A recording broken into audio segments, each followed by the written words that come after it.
Shalom, selamat pagi, Bapak Ibu Saudara sekalian Tuhan.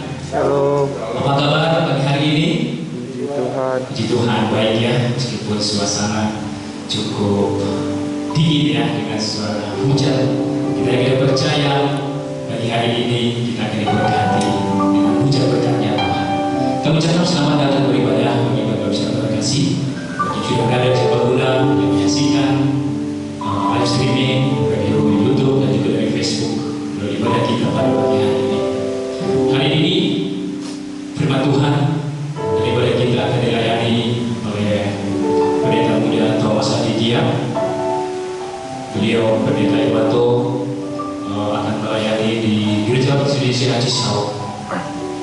Kami juga mengucapkan selamat ulang tahun kepada Ibu Frida yang ulang tahun pada hari ini. Kiranya Tuhan terus mengalir dan memberkati Ibu Frida. Bapak Ibu terima kasih, kita akan mengadakan ibadah syukur kemandirian gereja kita pada minggu besok yang akan dilayani oleh pendeta Iwanto Sudibyo di Gedung Serbaguna.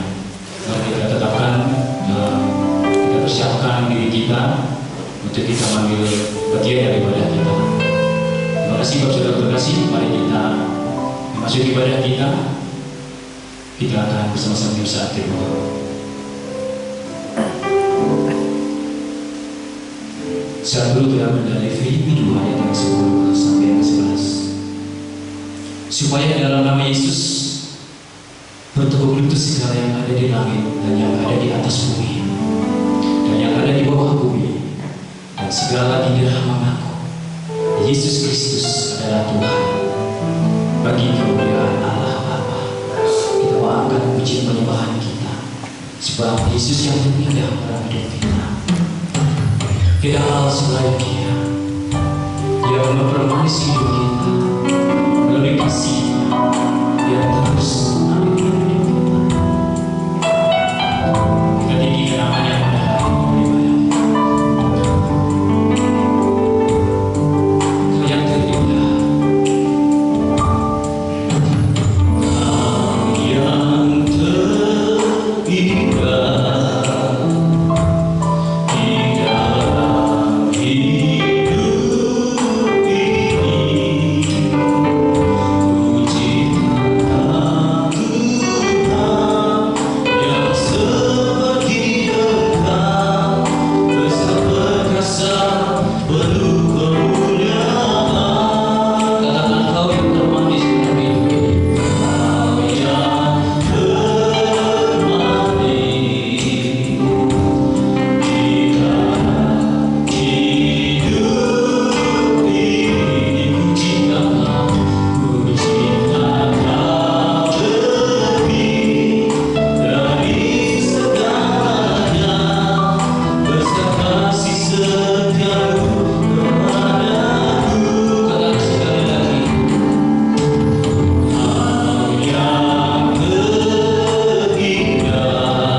Engkau yang setia kami agungkan ya Tuhan. Sebab kasih mengatasi langit ya Tuhan. Haleluya Bapa di surga, terima kasih. Kami bersyukur ya Tuhan Yesus. Ketika pagi hari ini ya Tuhan kami datang menghampiri kemurahan-Mu ya Tuhan Yesus. Kami kali hadir ya Tuhan melalui umat-Mu pada pagi hari ini ya Tuhan. Kami bersyukur ya Bapa sepanjang hidup kami. Engkau senantiasa terindah dalam hidup kami. Engkau senantiasa termanis dalam hidup ini ya Bapa. Terima kasih Bapa di surga. Kami bersyukur memiliki Allah seperti Engkau ya Tuhan. Kami datang hari ini hanya untuk memuji memuliakan Engkau ya Bapa. Berkati ibadah kami ya Tuhan Yesus. Berkati umat-Mu yang hadir pada pagi hari ini. Kiranya kami senantiasa dipenuhi oleh kasih-Mu ya Bapa. Sehingga kami juga senantiasa menjadi orang-orang yang mengasihi Engkau dan mengasihi sesama kami Tuhan. Bapa di surga, terima kasih untuk firman-Mu pagi hari ini yang dibawakan oleh hamba-Mu pendeta muda Thomas Aditya Bapa. Yang oleh hamba-Mu ya Tuhan, kita menyampaikan isi hati-Mu ya Bapa. Terjatuh dengan nama Engkau kehendaki ya Tuhan. Dan seluruh umat Tuhan juga dapat menerima dengan sukacita. Kami menyerahkan ibadah kami ini Bapa hanya ke dalam tangan kuasa. Di dalam nama Yesus kami sudah berdoa dan mengucapkan syukur. Haleluya. Mari Bapak Ibu percaya kita datang bersama-sama. Amin. Masih ada sukacita Bapak Ibu saudara kasih? Kita pasti berbahagia pada hari ini karena kita dapat berkumpul bersama saudara-saudara seiman kita. Ada amin. Kita akan ada puji sukacita kita. Hari ini kurasa bahagia berkumpul dengan saudara seiman. Kita kasih saudara-saudara kita dengan kasih Tuhan.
di tema kita minggu ini. Kasihmu tiada dua. Dalam Masjid Agung, ketika kita menyaksikan kasih Tuhan, yang tiada duanya selain kasihnya.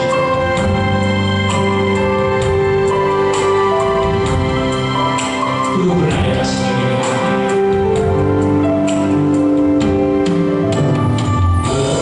Pernah ada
sekalian, seorang sahabat menaruh kasih setiap waktu dan menjadi seorang saudara dalam kesukaran. Sekali lagi, seorang sahabat menaruh kasih setiap waktu dan menjadi seorang saudara dalam kesukaran.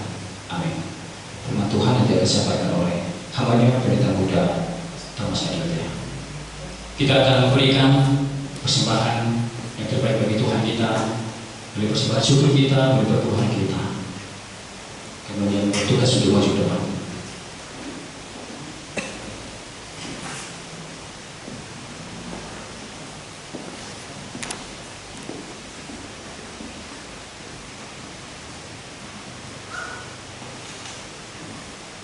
Kemudian begitu terambil dari 1 Tawarikh 16 ayat 29. Berilah kepada Tuhan kemuliaan namanya, bawalah persembahan dan masuklah menghadap Dia, sujudlah menyembah Dia kepada Tuhan dengan berhiaskan kekudusan. Kita akan pujian kembali dalam kita memberikan persembahan kita. Sungguhlah kita saudara hidup bersama.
Kita bisa pilih, kita bisa kasih untuk berkat kepada firman Tuhan. Kita disiapkan kembali melalui pujian kita. Tuhan, aku rindu, aku siap ya Tuhan. Jadi Aku yang akan mengurapi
hujan Tuhan, tapi kami tetap rindu akan firman Tuhan. Kami datang kepada Tuhan, biarlah Engkau pagi hari ini berbicara kepada kami Tuhan, supaya kami bisa melakukan apa yang harus kami perbuat dalam hari demi hari ya Tuhan. Biarlah kami bisa menunjukkan kasih-Mu Tuhan kepada dunia, bahwa begitu besar Kau berikan kepada kami ya Tuhan, sehingga kami diselamatkan dari hukuman dosa ya Tuhan. Saat ini kami siap untuk mendengarkan kebenaran firman-Mu, apa yang hamba-Mu yang menyampaikan, biarlah kami bisa melakukannya dalam kehidupan kami. Di dalam nama-Mu kami berdoa dan mengucap syukur. Haleluya. Amin. Shalom saudara pagi. Tidak apa-apa kita dengan cuaca yang dingin bagi kita, tapi kita tetap mendengarkan kebenaran firman Tuhan. Saya percaya bahwa kita dalam penyertaan Tuhan dari hari demi hari. Pada kesempatan pagi hari ini kita akan belajar bersama-sama dari firman Tuhan, yaitu murid sejati yang suka menciptakan persahabatan. Tema yang diberikan yaitu murid sejati suka menciptakan persahabatan. Tapi saya berikan judul yaitu healthy relationship, yaitu hubungan yang sehat atau yang baik. Bapak Ibu Saudara, sebelum saya menyampaikan kebenaran firman Tuhan, saya ada sebuah cerita yang saya mau sampaikan kepada Bapak Ibu Saudara. Mungkin Bapak Ibu Saudara bisa nanti menjawab. Jadi ada satu persahabatan atau satu pertemanan, yaitu 3 orang. Katakan A dan B dan C. Jadi suatu ketika mereka ini ada teman yang sedang sakit, boleh dikatakan si C sedang sakit. Dia mengalami sakit dan dirawat di rumah sakit. Dokter mengatakan bahwa si C sakit dan harus dirawat selama seminggu. Mungkin si C di hari pertama fine, baik, dirawat di rumah sakit dan sendiri di rumah sakit, tidak ada yang menunggu. Sedang terus hari kedua mulai terasa bosan, dan sampailah di hari ketiga dia merasa bosan. Jadi dia punya pikiran, saya harus telepon teman saya, yaitu si A dan si B. Dia telepon temannya, bro, gua lagi bosan, bisa nggak lu datang ke rumah sakit, bawain gua novel, bawain majalah, atau bawainlah laptop lu isi file film, soalnya bosan di rumah sakit ada TV tapi isinya berita. Dan bawalah kalau bisa makanan-makanan yang enak, soalnya bosan makanan di rumah sakit hamba. Oke, mereka berdua bilang oke, saya akan datang sore nanti. Tibalah sore hari, si A datang. Apa yang dilakukan si A? Dia datang membawa apa yang diminta oleh si C, tapi dia bawa barang-barangnya yang dipesan oleh si C, tapi dia serahkan kepada suster, kepada perawat, minta tolong susternya ini suruh bawa ke ruangan si A dengan nomor sekian. Oke, sudah nih, dibawalah suster ke ruangan yang temannya ini, yang si C yang sakit. Tiba lagi si B. Si B datang dengan antusias, dia cari ruangannya, dia datang dan, weh lu gimana kabarnya? Lu sakit apa? Kok nggak kasih tahu, baru info 3 hari ini?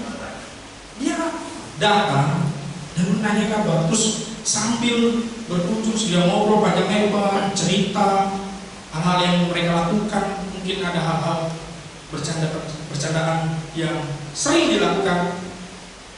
Dia menghibur si. Bapak Ibu Saudara, menurut Bapak Ibu Saudara, pilih mana? Pertemanan yang A yang datang menyiapkan apa yang kita butuhkan, atau yang si B yang datang bertemu dengan kita dan say hello atau memberikan hiburan kepada kita? Pilih yang mana? A atau B? Enakan yang B bukan? Gak mungkin kita punya teman hanya cuma sekedar menyiapkan atau memberikan bantuan apa yang kita butuhkan. Tapi ada hal-hal yang memang kita butuhkan selain itu, yaitu percakapan, sehingga kita ketika lagi sakit atau lagi lemah jiwanya, butuh support yang dibutuhkan, bukan sekedar apa yang diberikan. Kita akan belajar bagaimana mempunyai hubungan yang sehat. Kita buka kitab kita di dalam Amsal 17. Dikatakan Amsal 17 ayat 17.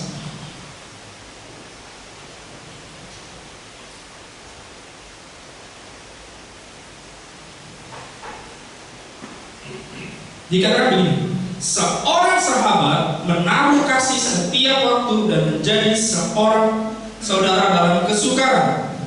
Bapak Ibu Saudara, ada dua hal yang kita akan pelajari pada pagi hari ini, bagaimana kita bisa menjalin hubungan yang sehat, yang baik. Yang pertama adalah komunikasi yang baik.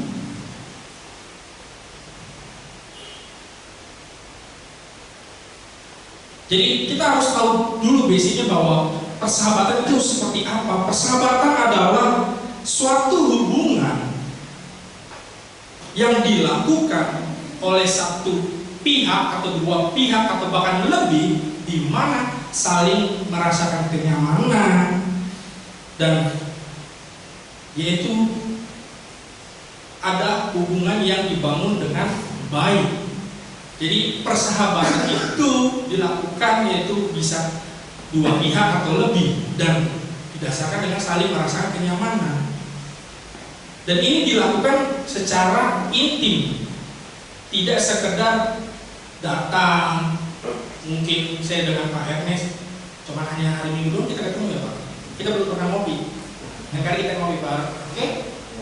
Jadi nggak mungkin saya mau bersahabat dengan Pak Ernest kalau saya tidak intim dengan beliau, tidak pernah ngobrol, atau kita sering mungkin cari makan bareng, tidak pernah.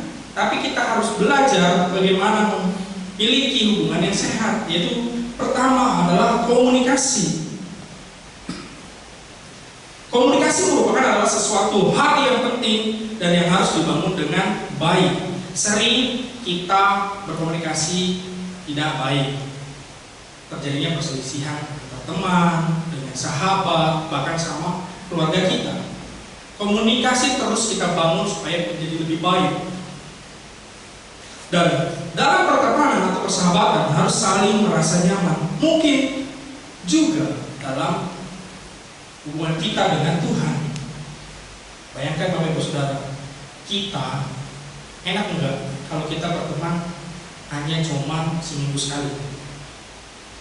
Ya enak kan? Apalagi dibatasi. Saya bertemu tadi dengan PMS hanya cuma hari Minggu 1 jam, bahkan di sini kita nggak pernah ngobrol. Saya hanya cuma berjumpa, tidak pernah ngobrol. Kita ngobrol cuma dibatasi hanya cuma 30 menit, 1 jam. Enak nggak? Nggak enak. Kita punya sahabat, punya teman, dibatasi dengan waktu, itu tidak enak. Sama halnya dengan kita dengan Tuhan. Kita datang kepada Tuhan hanya di hari Minggu saja. Mungkin itu pun juga hanya cuma 1 jam. Atau kita tambah deh di ibadah doa di hari Rabu, kita datang 1 jam lagi. Apakah enak? Tidak enak. Tidak ada komunikasi yang baik. Jadi ketika kita mau membangun hubungan yang sehat, diperlukanlah komunikasi yang baik. Saya ada sedikit cerita juga bahwa ada satu keluarga yaitu mempunyai anak 1. Jadi suatu ketika keluarga ini antara ayah dan anaknya sering salah paham, dan akhirnya ayahnya ini atau bapaknya ini punya pemikiran bahwa kayaknya saya harus membangun kembali hubungan saya dengan anak saya kembali baik lagi. Jadi suatu ketika dia berpikir, karena saya suka ya mancing, anak saya sukanya menggambar, itu beda kesukaan. Tapi dengan rendah hati bapaknya ini ngajak ke pada anaknya, "Nak, ikut bapak ke danau atau kita mancing yuk." Mancing. Jadi suatu hari mereka berdua pergi untuk mancing. Sedangkan di dalam aktivitas yang memancing, anaknya itu bergumul di dalam hati. Aduh, memancing adalah hal yang membosankan. Kenapa? Menunggu ikan didapat berjam-jam, bisa jadi berjam-jam. Itu suatu tindakan atau hal yang mungkin bagi anak itu bosan, tidak enak, tidak nyaman. Tapi bagaimana dia menyampaikan perasaannya yang dirasakan pada orang tuanya? Karena dia suka menggambar, dia ambil kertasnya dari bukunya itu, dia tulis kata-kata kepada orang tuanya. "Ayah, saya bosan, saya mau pulang, ayo kita pulang." Tahu bapak saudara, dikasih kepada ayahnya ini, kepada bapaknya ini, dikasih. Terus bapaknya apa? Ambil kertasnya itu, dia pikir orang tuanya, ayahnya itu, dia menggambar bapaknya yang sedang mancing. Dia ambil, dia simpan di kantong. Singkat cerita, selesailah mereka mancing. Sampai di rumah, anaknya marah-marah kepada ibunya. "Ibu, saya bingung kepada Papa. Kenapa saya diajak mancing, padahal saya tidak suka." Terus ibunya bilang, "Emang kamu gak bilang ke papamu kalau kamu gak suka, udah bosan di saat tadi mancing?" "Saya sudah, Bu, saya sudah tulis di kertas, tapi papa gak baca, malah disimpan di kantong." Tahu bapak ibu saudara, ibunya bilang begini, "Nah, bapakmu gak bisa baca. Sampai kapanpun kamu tulis, bapakmu gak bakal baca." "Oh, ternyata bapak gak bisa baca tuh." "Iya, harusnya kamu sampaikan langsung." Oh, bapak ibu tahu, paham artinya ini. Terkadang kita memberikan informasi kepada orang, terkadang orang lain juga sulit memahami apa yang kita maksudkan. Ada miskomunikasi. Terkadang saya berbicara mungkin kepada Bang Seldi, ada pembicara-pembicaraan yang mungkin sulit ditangkap, sulit dipahami. Tapi bagaimana kita belajar berkomunikasi yang baik? Firman Tuhan dikatakan next di Amsal, ada komunikasi yang baik dan komunikasi yang buruk. Next, komunikasi yang jelek yaitu di ayat 14. "Memulai pertengkaran adalah seperti membuka jalan air, jadi undurlah sebelum perbantahan mulai." Jadi orang yang berkomunikasi baik akan menimbulkan suatu pertengkaran. Dan di ayat 19 dikatakan, "Siapa suka bertengkar, suka juga kepada pelanggaran. Siapa memewahkan pintunya, mencari kehancuran." Bapak ibu saudara, ketika kita komunikasi yang tidak baik, pertama diakibatkan yaitu pertengkaran. Yang dikatakan di Amsal dikatakan juga akan membuka pintu mencari kehancuran. Jadinya banyak persahabatan atau pertemanan, bahkan sampai keluarga hancur karena komunikasi yang tidak baik. Di gereja ada. Tapi Bapak Ibu Saudara, di Amsal juga menjelaskan bagaimana kita berkomunikasi dengan baik. Next. Di ayat 27 dikatakan, "Orang yang berpengetahuan menahan perkataannya, orang yang berpengertian berkepala dingin." Terkadang kita harus bijak. Apa yang kita sudah tahu, apa yang kita miliki, kita tahu menempatkan bagaimana dalam diri kita kepada lingkungan kita. Dikatakan bahwa orang yang berpengetahuan menahan perkataannya. Jadi tidak semua perkataan diucapkan. Dia harus berpikir dulu apa yang mau disampaikan. Apakah tersinggung, atau bikin sakit hati, atau bikin kecewa perkataan yang ingin disampaikan. Jadi Bapak Ibu Saudara, kita diingatkan oleh Amsal bahwa kita harus menahan perkataan kita dan berkepala dingin, tidak penuh dengan emosi ketika kita menjalankan firman sosial kita, yaitu persahabatan kita. Bayangkan Bapak Ibu Saudara, ketika kita di dalam keluarga, orang tua kita ingin menyampaikan suatu pesan kepada anak dengan nada emosi, dengan nada yang lembut, lebih dimengerti mana? Soal anak kita pasti dengan yang lembut. Coba kita larang anak kita, nggak boleh ini, nggak boleh itu, makin menjadi anak itu akan melanggar. Tapi kita kasih tahu akibatnya, kita kasih tahu pengertiannya kenapa nggak boleh, anak itu tidak akan melakukannya. Jadi kita harus pandai berkomunikasi sehingga kita tidak akan membangun pertengkaran, tidak membangun kehancuran seperti yang firman Tuhan katakan. Jadi mari Bapak Ibu Saudara, kita berkomunikasilah dengan baik. Terus upgrade diri kita belajar, kita baca firman. Di dalam firman di Amsal, kalau kita baca setiap hari satu pasal, itu memberikan hikmat kita, bagaimana kita hidup, bagaimana kita harus berbicara, berkata-kata, dan sebagainya. Hal yang kedua kita pelajari yaitu yaitu tindakan penuh kasih. Bapak Ibu Saudara, seperti yang cerita di awal pertama, mungkin kita senang dengan pertemanan atau persahabatan, yaitu dengan sekedar kita memberikan hal yang materi. Sedangkan di firman Tuhan juga tidak menyampaikan hal itu. Dikatakan bahwa di Amsal 17, yaitu seorang sahabat menaruh kasih, bukan menaruh materi. Kasih itu apa? Tindakan kasih itu seperti apa? Yaitu memberi.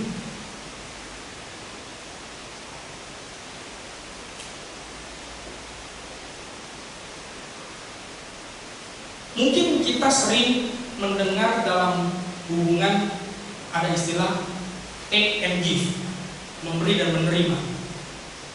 Itu bagi saya nggak salah juga. Tapi kalau kita belajar dari firman Tuhan mengatakan tindakan kasih yaitu memberi.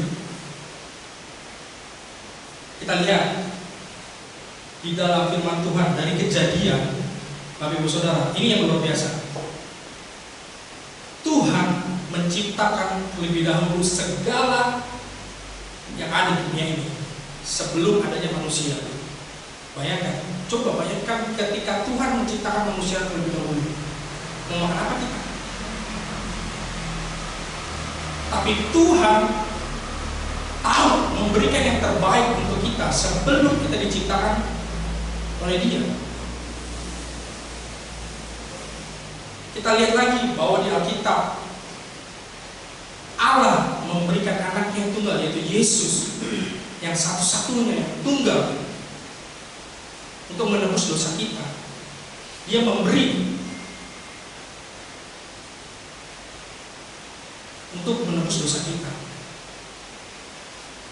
Jadi tindakan penuh kasih itu penting dalam kita berjalankan hubungan, yaitu persahabatan, baik kita dengan teman kerja, kita antara anak dengan orang tua, atau sahabat yang lain di lingkungan yang lain, teman kita yang luas. Tindakan penuh kasih itu memberikan impact yang baik. Contoh, di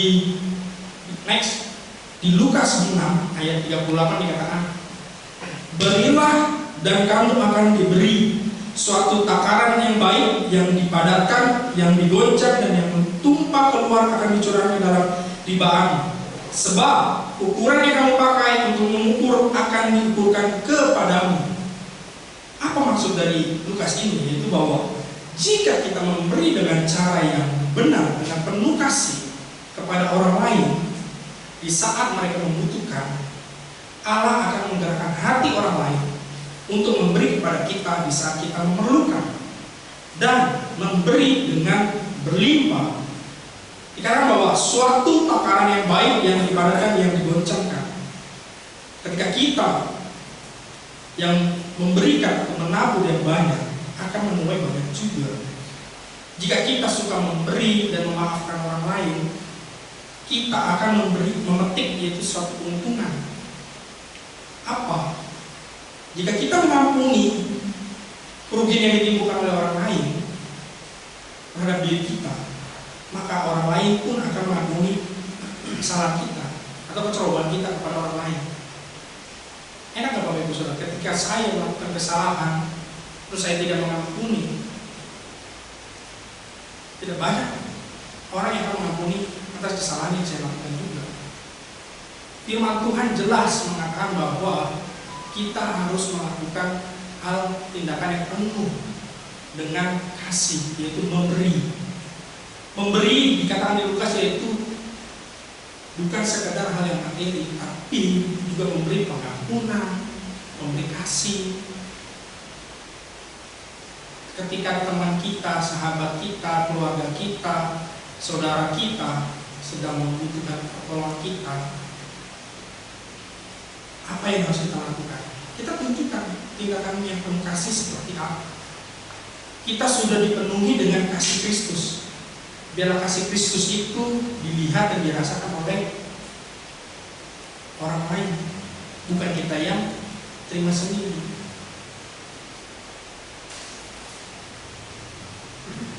Jadi memberi dengan murah hati, semakin kita memberi dan memberi pengampunan, maka Tuhan akan memberikan juga pengampunan kepada kita. Orang lain akan memberikan pengampunan kepada kita. Hari Bapak Ibu Saudara, dua hal ini yang harus kita ingat, yang kita harus pegang dan terus kita kembangkan dalam diri kita. Bagaimana kita harus berkomunikasi yang baik. Jangan sampai apa yang kita keluarkan, kita ucapkan itu membuat suatu pertengkaran atau kehancuran dalam hubungan. Lebih baik kita berpikir dulu sebelum menyampaikan sesuatu. Dan lakukanlah segala tindakan dengan penuh kasih. Bukan karena saya mau nolong, misalnya Pak Tony sakit, terus saya bantu, atau Pak Tony lagi membutuhkan pertolongan karena Pak Tony siapa dan siapa, atau Pak Ernest atau siapapun. Bukan kita melakukan tindakan itu karena lihat siapanya yang kita tolong, tapi kita sudah ditolong terlebih dahulu oleh Tuhan. Kita sudah ditebus oleh Tuhan. Kita sudah merasakan kasih Kristus di dalam hidup kita. Sebaliknya kita harus memberikan atau menunjukkan kasih kita kepada orang di sekitar kita. Mari Bapak Ibu Saudara, kita renungkan, kita lakukan firman Tuhan hari ini. Biarlah Tuhan terus memberkati kita dalam hubungan kita, yaitu baik dengan teman kerja, keluarga, sahabat kita. Mari kita tunduk kepala, kita renungkan firman Tuhan ini. Mungkin kita masih mempunyai kepahitan, kekecewaan terhadap teman kita, partner kerja kita, bahkan dengan orang tua kita atau saudara kita. Mari Bapak Ibu Saudara, pada pagi hari ini kita datang kepada Tuhan. Kita mau melepaskan, kita mau patahkan akan kepahitan kita. Kita minta kepada Tuhan kasih dan pengampunan yang dari surga turun ke dalam tubuh kita, sehingga kita bisa mempunyai hubungan yang baik antara sesama maupun kepada Tuhan kita.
Kami mau lepaskan Tuhan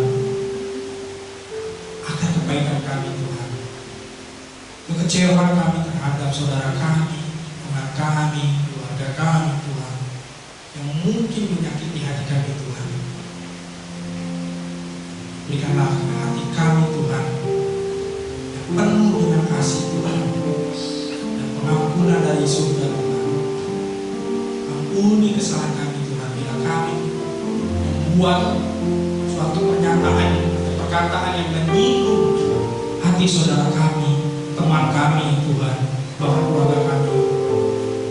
Mungkin juga kami juga membuat hatimu terluka Tuhan, karena apa yang kami lakukan tidak berkenan di hadapan Tuhan. Ajarilah kami Tuhan bahasa kasih Tuhan, sehingga lingkungan kami ada di sekitar kami bisa merasakan kasih Kristus yang ada dalam diri kami Tuhan. Ini kami Tuhan,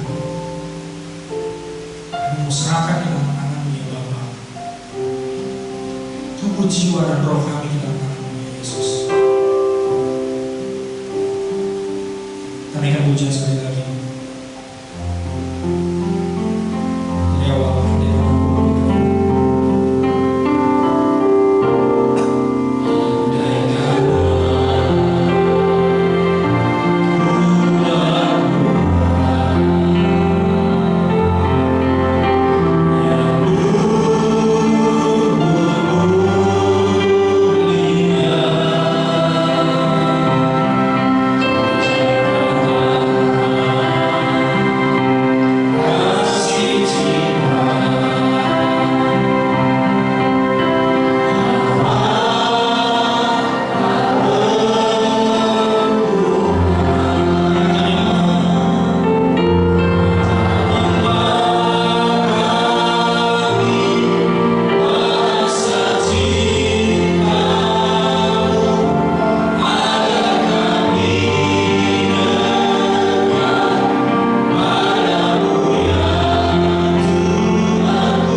Firman Tuhan ini dalam firman kami hari lepas hari Tuhan. Tolong Tuhan, ajarkan dan tegur kami jika kami tidak berkenan di hadapan-Mu Tuhan, dan kami bisa kembali kepada-Mu ya Tuhan. Di dalam nama Bapa. Mari Bapak Ibu Saudara kita berdiri Tuhan. Kita arahkan pikiran kita, terima berkat daripada Tuhan kita Yesus Kristus. Tuhan memberkati engkau dan melindungi engkau. Tuhan menyinari engkau dengan wajah-Nya dan memberi engkau kasih karunia. Tuhan menghadapkan wajah-Nya kepadamu dan memberi engkau damai sejahtera daripada Kristus Yesus Tuhan kita.